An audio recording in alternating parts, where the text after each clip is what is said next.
you know what, you can create even better art with no combination required.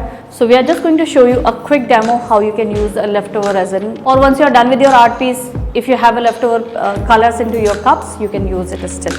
See, all these colors we have picked up from the leftover. Now first I am just going to give a nice resin bath to my board. I am adding my white to it now. Okay, again I am going to spread it nicely. That's it. Now just adding a random colors.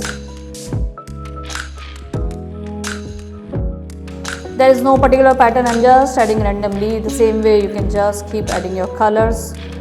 I love these pastel shades, so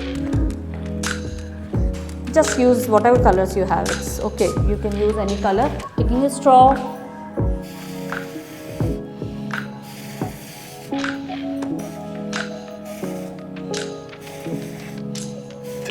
see how beautiful it is looking. Just adding a bit of green strings.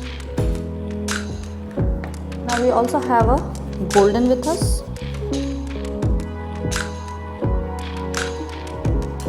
So these all are going to be a highlight. Again, pick up your straw.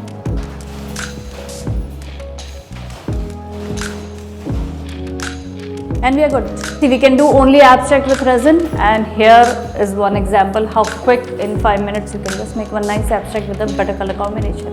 Here I am going to teach you all about do's and don'ts of resin, taking the precaution. It's a chemical art, it is unlike any other art. So every single details I am going to give you about how to go about resin, how to do the preparation of the board, how to choose the board, how you have to mix and measure your resin, how you have to mix your pigments into it.